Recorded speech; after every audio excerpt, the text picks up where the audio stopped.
ഈ ദുനിയാവിന്റെ തൊലിക്ക് മുകളിൽ ഒരുപാട് അനുഗ്രഹങ്ങൾ അല്ലാഹു നമുക്ക് തന്നിട്ടുണ്ടല്ലോ.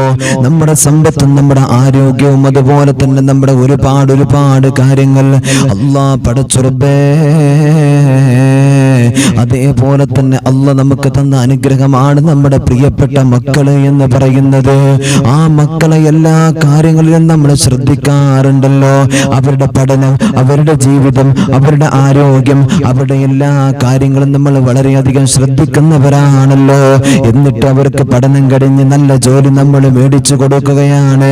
അവരുടെ പഠനത്തിന്റെ കാര്യങ്ങളെല്ലാം നമ്മൾ ചെയ്തു കൊടുക്കുകയാണ്. അല്ലാഹുവേ, സമയമാകുമ്പോ അവർക്ക് വിവാഹ പ്രായം എത്തുമ്പോ നല്ലൊരു വരനെ പിടിച്ചിട്ട്, നല്ലൊരു വധുവിനെ പിടിച്ചിട്ട് അവർക്ക് കെട്ടിച്ചു വിടുമല്ലോ, അല്ലെങ്കിൽ കെട്ടിച്ചു കൊണ്ടുവരുമല്ലോ. എല്ലാ കാര്യങ്ങളും ചെയ്തിട്ട് അവർക്ക് വേണ്ടതായ കാര്യങ്ങളെല്ലാം നമ്മൾ ചെയ്തു കൊടുക്കുമ്പോ അല്ലാഹ് തന്ന അനുഗ്രഹമാണല്ലോ നമ്മുടെ മക്കള്. ആ അനുഗ്രഹത്തെ അല്ലാഹ് പടച്ച റബ്ബേ പൊന്നു പോലെ നമ്മൾ കാത്തു സൂക്ഷിക്കാറുണ്ടല്ലോ. എന്നാൽ എന്റെ പ്രിയപ്പെട്ട വാപ്പ, എന്റെ പ്രിയപ്പെട്ട ഉമ്മ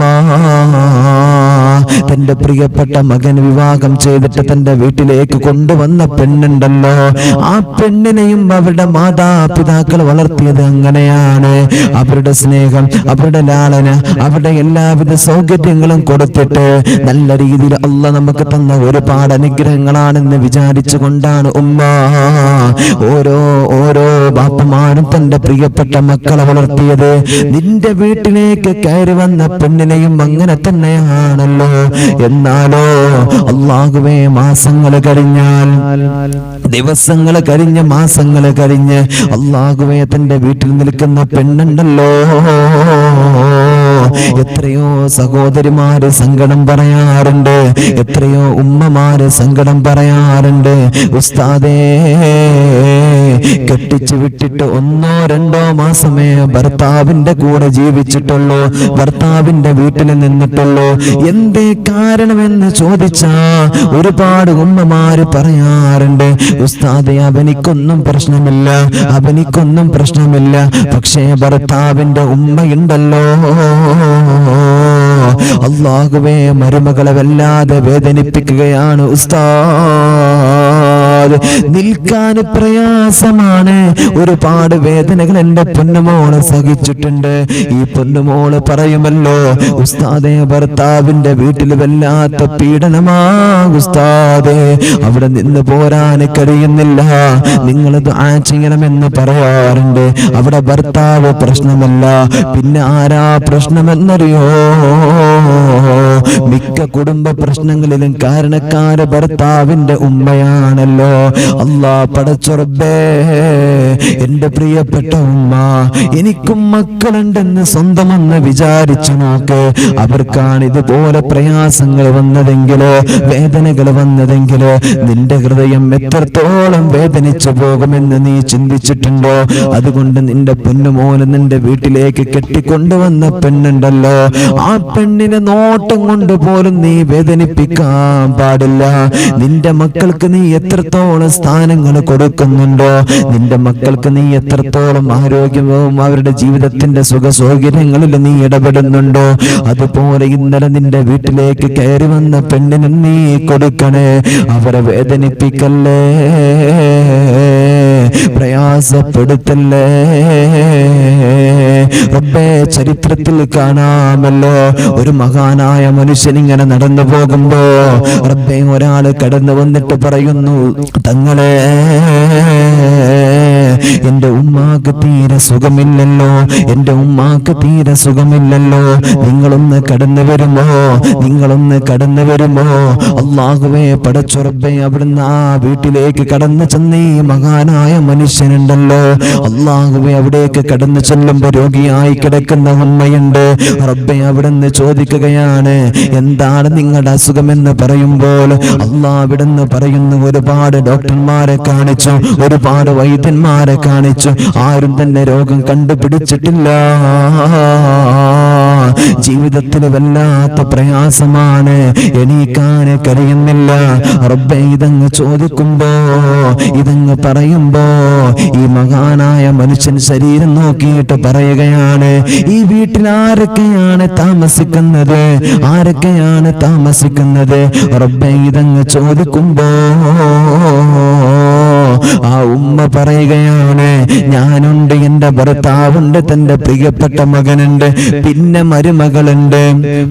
മരുമകളുണ്ട്, മകന്റെ ഭാര്യയുണ്ട്.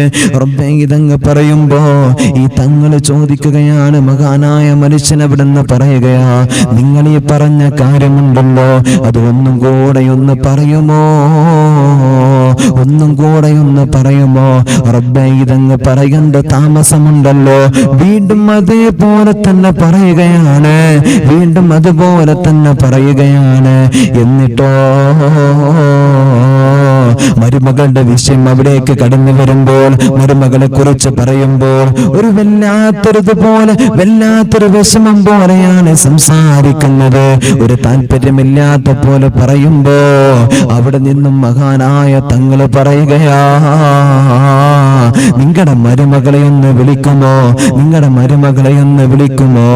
റബ്ബേ, അവിടെ നിന്ന് ചോദിക്കുകയാണ്, ഈ വീട്ടിൽ പൊന്നുമോളെ നിനക്ക് സുഖമാണോ, നിന്റെ വിശേഷങ്ങൾ എന്തെന്ന് ചോദിക്കുമ്പോ അവിടെ നിന്നും പറയുന്നു, തങ്ങളെ, ഈ വീട്ടിൽ തന്റെ പ്രിയപ്പെട്ട ഭർത്താവിന് എന്നോട് വല്ലാത്ത സ്നേഹമായിരുന്നു. അല്ലാഹുവേ, ഉമ്മത് പറഞ്ഞ് ആ ഭർത്താവിന് പോലും എനിക്ക് സ്നേഹമില്ലാതെയാക്കിയിട്ടുണ്ട്. അല്ലാഹ്, ഈ ദുനിയാവില് ഈ വീട്ടിൽ എനിക്ക് വല്ലാത്ത പ്രയാസമാണ്, ഇവിടെ എനിക്ക് വല്ലാത്ത പ്രയാസമാണ്. ഇതങ്ങ് പറയുമ്പോ ഈ മഹാനായ മനുഷ്യന് ചോദിക്കുകയാ, എന്തേ നിങ്ങൾ ഇങ്ങനെ പറയാനുള്ള കാരണം? എന്തേ നിങ്ങളുടെ പൊന്നുമോനും പൊന്നുമരുമകളും നല്ല രീതിയിൽ ജീവിക്കുന്നത് എന്തുകൊണ്ടാ നിങ്ങൾക്ക് തടസ്സമാകുന്നത്?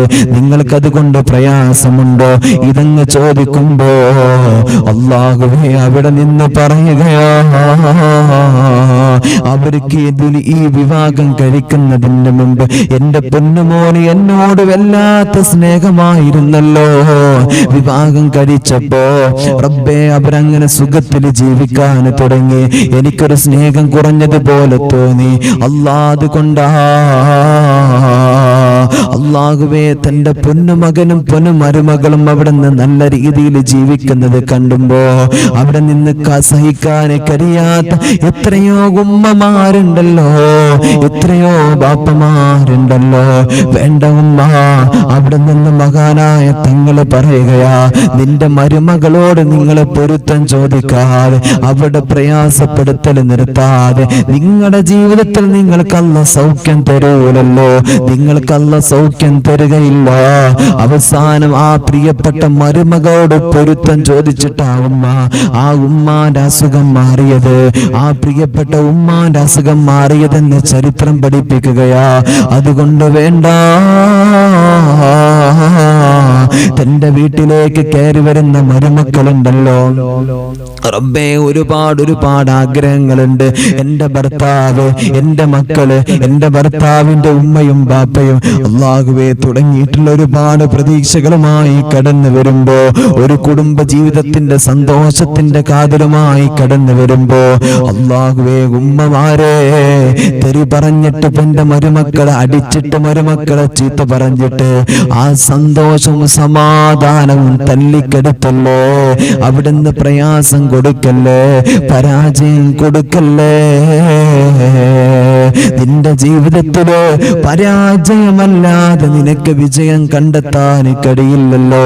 അല്ലാഹുവേ, കഴിഞ്ഞ ദിവസം നമ്മൾ സോഷ്യൽ മീഡിയയിലൂടെ കണ്ടല്ലോ, റബ്ബേ, ഒരു പ്രിയപ്പെട്ട പെണ്ണ് അല്ലാഹുവേ, തന്റെ പ്രിയപ്പെട്ട ഭർത്താവിനും തന്റെ പ്രിയപ്പെട്ട ഭർത്താവിന്റെ ഉമ്മാക്കും തന്നെ വേണ്ട, സ്വന്തം മരുമകളെ വേണ്ട. അല്ലാഹുവേ, അതുകൊണ്ട് ആ മരുമകളെ വല്ലാതെ പീഡിപ്പിക്കുകയാണല്ലോ, വീട്ടിൽ പോലും കയറ്റുന്നില്ല, അടിക്കുകയാണ്, തൊഴിക്കുകയാണല്ലോ. അതിന്റെ നീതിക്ക് വേണ്ടിയിട്ട് അല്ലാഹുവേ അവിടുന്ന് സംസാരിക്കുന്ന രംഗങ്ങൾ നമ്മളെല്ലാവരും കണ്ടതാണല്ലോ, നമ്മളെല്ലാവരും കണ്ടതാണല്ലോ. ഈ അവസ്ഥയൊന്നും ഒരാൾക്കും വരുത്തല്ല ഉമ്മ. നിങ്ങളുടെ ജീവിതത്തിൽ അല്ലാഹ് പരാജയം തരുമല്ലോ. ഒരുപാട് ആഗ്രഹങ്ങളുമായി നിന്റെ വീട്ടിന്റെ പടിയിലേക്ക് കയറി വന്ന പെണ്ണ്, ആ പെണ്ണിനെ പരാജയപ്പെടുത്തിയ, സമാധാനം കെടുത്തി കളഞ്ഞ നിന്റെ ജീവിതത്തിൽ അല്ലാഹ് വിജയം തരില്ലെന്ന് അല്ലാഹുവിന്റെ പ്രവാചകൻ നബി മുഹമ്മദ് മുസ്തഫ സല്ലല്ലാഹു അലൈഹി വസല്ലം തങ്ങളുടെ അധ്യാപനങ്ങളിൽ നിന്ന് നമുക്ക് മനസ്സിലാകുമല്ലോ, നമുക്കറിയുമല്ലോ. അല്ലാഹുവേ, നീ ഞങ്ങളെ കെട്ടിച്ചു വിട്ട ഒരുപാട് മക്കളുണ്ട് റബ്ബേ, അവർക്കൊക്കെ ഭർത്താവിന്റെ വീട്ടിൽ നീ സൗഖ്യം കൊടുക്കണേ അല്ലാ. അവരെയൊന്നും നീ പരാജയപ്പെടുത്തല്ലേ അല്ലാ. എന്റെ പ്രിയമുള്ളവരെ, നമ്മുടെ വീട്ടിലേക്ക് കയറി വരുന്ന പെണ്ണ്, നമ്മുടെ മരുമകളായിട്ട് കയറി വരുന്ന പെണ്ണ്, സ്വന്തം മകളെ പോലെ സ്നേഹിക്കാൻ നമ്മൾ പഠിക്കണം. മനസ്സിലായോ? സ്വന്തം മകളെ എങ്ങനെയാണോ നമ്മൾ സ്നേഹിക്കുക അതുപോലെ സ്നേഹിക്കണം. തൻ്റെ പ്രിയപ്പെട്ട മകളുടെ ഭർത്താവ് അല്ലെ, സ്വന്തം മകനെ എങ്ങനെ സ്നേഹിക്കാൻ കഴിയും അതുപോലെ സ്നേഹിക്കാൻ നീ പഠിക്കണം. അല്ലാഹ് നമുക്ക് തൗഫീക്ക് തരട്ടെ, അല്ലാഹ് നമുക്ക് തൗഫീക്ക് തരട്ടെ. അല്ല എങ്കിൽ നമ്മുടെ ജീവിതത്തിൽ പരാജയം ഉണ്ടാകും. എൻ്റെ പ്രിയമുള്ളവരെ, അവർക്ക് ഒരുപാട് പ്രതീക്ഷകളുമായിട്ടാണ് നമ്മുടെ വീട്ടിലേക്ക് കയറി വന്നത്. ആ പ്രതീക്ഷ നമ്മൾ തള്ളിക്കെടുത്തരുത്, ആ പ്രതീക്ഷയെ നമ്മൾ തള്ളിക്കെടുത്തരുത്. അല്ലാഹ് നമുക്ക് ബോധം നൽകി അനുഗ്രഹിക്കട്ടെ.